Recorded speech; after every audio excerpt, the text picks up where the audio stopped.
Œuvre de Maria Valtorta, tome 4, chapitre 256, intitulé Auprès des vignerons, guérison d'un vieillard aveugle et parabole de l'espérance, le 18 août 1945.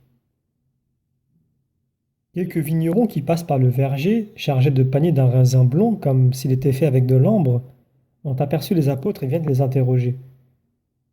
Vous êtes des voyageurs ou des étrangers? Nous sommes galiléens, et nous allons vers le mont Carmel. Répond au nom de tous Jacques, fils de Zébédée, qui avec ses compagnons pêcheurs se dégourdit les jambes pour essayer de vaincre un reste de somnolence. Judas et Matthieu sont en train de se réveiller sur l'herbe sur laquelle ils s'étaient allongés, mais les plus âgés, épuisés, dorment encore. Jésus discute avec Jean d'Andorre et Hermasté, pendant que Marie, femme de Cléophas, se tiennent près d'eux, mais silencieuses. Les vignerons demandent: Et vous venez de loin? De Césarée comme dernière étape. Mais avant, nous sommes allés à Sicaminon, et plus loin encore. Nous venons de Capharnaüm. Ah, quelle longue route à cette saison! Mais pourquoi est-ce que vous n'êtes pas venu dans notre maison? Elle est là-bas, vous la voyez? Nous vous aurions donné de l'eau fraîche pour reposer vos membres et de la nourriture, campagnarde mais bonne. Venez maintenant. Nous allons partir. Que Dieu vous en récompense tout de même. Le mont Carmel ne va pas s'enfuir sur un char de feu comme son prophète, dit un paysan sur un ton à demi sérieux. Il ne vient plus de char du ciel pour emporter les prophètes. Il n'y a plus de prophètes en Israël. On dit que Jean est déjà mort, ajoute l'autre paysan. Mort? Et depuis quand? C'est ce que nous ont dit des gens venus d'au-delà du Jourdain. Vous le vénériez? Nous étions ses disciples. Pourquoi l'avez-vous quitté? Pour suivre l'agneau de Dieu, le Messie qu'il a annoncé. Il y a encore lieu en Israël, homme, et il faudra bien plus qu'un char de feu pour le transporter dignement au ciel. Vous ne croyez pas au Messie? Si, nous y croyons. Nous avons décidé qu'une fois la récolte finie, nous irons à sa recherche. On dit qu'il est plein de zèle pour obéir à la loi et qu'il va au temple aux solennités prescrites. Nous irons bientôt à la fête des tentes et nous serons au temple tous les jours pour le voir. Et si nous ne le trouvons pas, nous irons à sa recherche jusqu'à ce que nous l'ayons trouvé. Vous qui le connaissez, répondez-nous. C'est vrai qu'il est presque toujours à Capharnaüm? C'est vrai qu'il est grand, jeune, pâle, blond, et qu'il a une voix différente de celle de tous les hommes, qu'elle touche les cœurs et que les animaux et les plantes l'entendent? Tous les cœurs, sauf ceux des pharisiens, Gamla. Eux, ils sont devenus plus durs. Ce ne sont même pas des animaux, ce sont des démons, y compris celui dont je porte le nom. Mais dites-nous, c'est vrai qu'il est comme ça? Et qu'il est si bon qu'il parle avec tout le monde, qu'il console tout le monde, qu'il guérit les malades et convertit les pécheurs? Vous le croyez? Oui, mais nous voudrions l'apprendre de qui vous le savez. Ah, si vous nous conduisiez à lui. Mais ne devez-vous pas vous occuper des vignes? Nous devons aussi nous occuper de notre âme, et elle vaut plus que les vignes. Est-ce qu'il se trouve à Capharnaüm? En forçant la marche, nous pourrions faire l'aller-retour en 10 jours. Celui que vous cherchez est ici. Il s'est reposé dans votre verger et il parle en ce moment avec cet homme âgé et ce jeune homme. Il a auprès de lui sa mère et la sœur de sa mère. Lui? Oh, qu'est-ce qu'on fait? La stupeur les fige. Ils sont tous yeux pour le regarder. Toute leur vitalité se concentre dans leurs pupilles. Eh bien, vous désirez tant le voir et maintenant vous ne bougez plus? Vous êtes devenus des statues de sel, plaisante Pierre? Non, c'est que... Mais le Messie est tellement simple. Mais que voulez-vous qu'il soit? Assis sur un trône magnifique et couvert de manteau royal? Le premier, le preniez-vous pour un nouvel Assuérus? Non, mais il est si simple, alors qu'il est tellement saint. Il est simple parce qu'il est saint, homme. Bien, faisons comme ceci. Maître, excuse-moi, viens ici faire un miracle. Il y a ici des hommes qui te cherchent et te voir les a pétrifiés. Viens leur rendre le mouvement et la parole. Jésus, qui s'est retourné en s'entendant appeler, se lève en souriant et s'avance vers les vignerons, qui le regardent d'un air tellement stupéfait qu'ils en paraissent apeurés. Paix à vous. Vous vouliez me voir, me voici. Et il fait son geste habituel d'ouvrir les bras en les tendant un peu, comme pour s'offrir. Les vignerons tombent à genoux et restent muets. N'ayez pas peur, dites-moi ce que vous voulez. Sans parler, ils tendent les paniers remplis de raisins. Jésus admire les fruits magnifiques et en disant merci, allonge la main pour prendre une grappe, puis il commence à en manger les grains. Oh Dieu très haut, il mange comme nous, dit en soupirant celui qu'on appelle Gamla. Impossible de garder son sérieux devant cette sortie, Jésus lui-même a un sourire plus accentué, et comme s'il s'excusait, il dit je suis le Fils de l'homme. Mais son geste a vaincu leur torpeur extatique. Et Gamla dit est-ce que tu n'entrerais pas chez nous au moins jusqu'au soir? Nous sommes nombreux car nous sommes 7 frères, plus nos femmes et nos enfants, et encore nos vieux parents qui attendent paisiblement la mort. Allons-y. Vous, appelez vos compagnons et rejoignez-nous. Mère, viens avec Marie. Et Jésus se met en route derrière les paysans qui se sont relevés et marchent un peu de biais pour le voir marcher. Le sentier est étroit, entre les troncs d'arbres reliés les uns aux autres par les vignes. Ils ont vite fait d'arriver à la maison, ou plutôt aux maisons, car elles forment un petit carré avec au milieu une large cour commune où se trouve un puits. On y accède par un couloir profond qui fait office de vestibule et que l'on ferme certainement la nuit par un lourd portail. Que la paix soit sur cette maison et sur ceux qui l'habitent, dit Jésus en entrant et en levant la main pour bénir. Il la baisse ensuite pour caresser un amour de bébé à moitié nu qui fixe sur lui un regard extasié. Il est très gracieux dans sa chemisette sans manches, qui retombe dans ses épaules potelées, debout sur ses pieds nus avec un doigt dans la bouche et une croûte de pain trempée dans l'huile dans l'autre menotte. C'est David, le bébé de mon jeune frère, explique Gamla, pendant qu'un autre vigneron entre dans la maison la plus proche pour prévenir. Il en ressort aussitôt pour entrer dans une autre et il fait ainsi, pour toutes, de sorte que des visages de tout âge se présentent, puis se retirent pour revenir après une toilette sommaire. Assis à l'ombre d'un auvent, qui fait saillie et qu'abrite un figuier gigantesque, se trouve un vieillard avec un bâton dans les mains. Il ne lève même pas la tête, comme si rien ne l'intéressait. C'est notre père, explique Gamla, un des vieillards de la maison, car même la femme de Jacob a amené ici son père resté seul. Et puis, il y a la vieille mère de Lia, la plus jeune épouse. Notre père est aveugle. Il s'est formé un voile sur ses pupilles. Il y a tant de soleil dans les champs, tant de chaleur sur la terre. Pauvre père, il est très triste, mais il est très bon. En ce moment, il attend ses petits-enfants parce qu'ils sont son unique joie.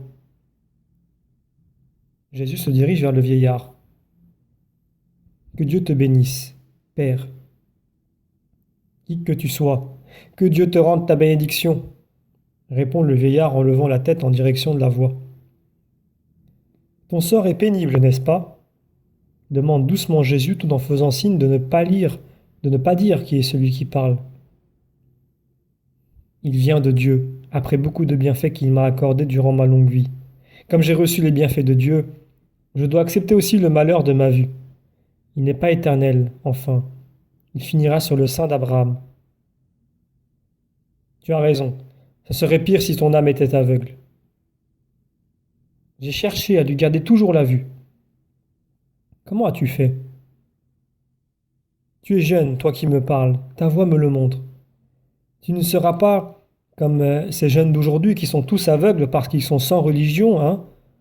C'est vraiment un grand malheur de ne pas croire et de ne pas faire ce que Dieu nous a dit. C'est un vieillard qui te l'a dit, mon garçon. Si tu abandonnes la loi, tu deviendras aveugle sur cette terre et dans l'autre vie. Jamais plus tu ne verras Dieu. Car un jour viendra certainement où le Messie rédempteur nous ouvrira les portes de Dieu. Je suis trop âgé pour voir ce jour sur la terre, mais je le verrai du sein d'Abraham. Aussi je ne me plains de rien, car j'espère payer par cette obscurité mes ingratitudes envers Dieu et le mériter pour la vie éternelle. Mais toi tu es jeune.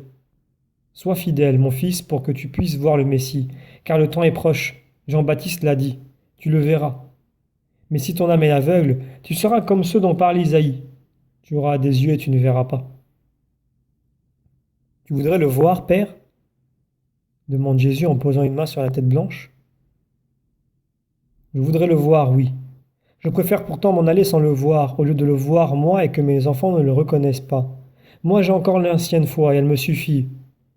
Eux, ah ah, le monde d'aujourd'hui. Père, vois donc le Messie, et que ta nuit soit couronnée de joie. Jésus fait glisser sa main des cheveux blancs du vieillard sur son front et jusqu'au menton barbu comme pour le caresser, et en même temps, il se penche pour se mettre au niveau de son visage marqué par l'âge. Oh, très haut Seigneur, mais je vois. Qui es-tu? Ton visage m'est inconnu et pourtant familier, comme si je t'avais déjà vu. Mais, ah, sotte que je suis, toi qui m'as rendu la vue, tu es le Messie béni. Oh! Le patriarche pleure sur les mains de Jésus, qu'il a saisi et qu'il couvre de baisers et de larmes. Toute la parentèle est en émoi. Jésus dégage une main et caresse encore le vieillard en disant: Oui, c'est moi. Viens, pour qu'en plus de mon visage, tu connaisses ma parole. Il se dirige vers un escalier qui mène à une terrasse, ombragée par une tonnelle épaisse qui la recouvre tout entière, et tout le monde le suit.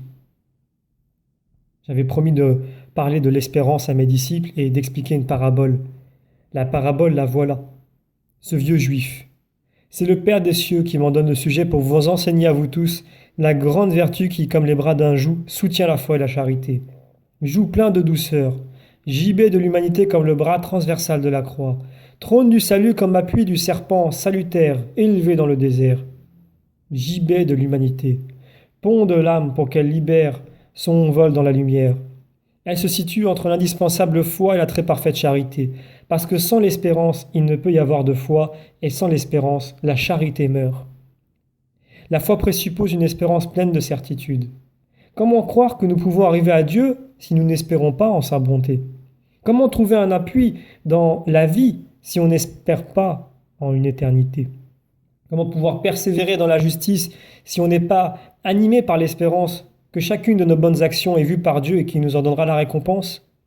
De la même manière, comment faire vivre la charité si nous n'avons pas l'espérance? L'espérance précède la charité et la prépare, car un homme a besoin d'espérer pour pouvoir aimer. Les désespérés n'aiment plus. Voilà l'échelle faite de barreaux et de montants. La foi, ce sont les barreaux, l'espérance, les montants. En haut se trouve la charité vers laquelle on monte grâce aux deux autres. L'homme espère pour croire, il croit pour aimer. Cet homme a su espérer. À sa naissance, c'était un bébé d'Israël comme tous les autres. Il a grandi avec les mêmes enseignements que les autres. Il est devenu fils de la loi comme tous les autres.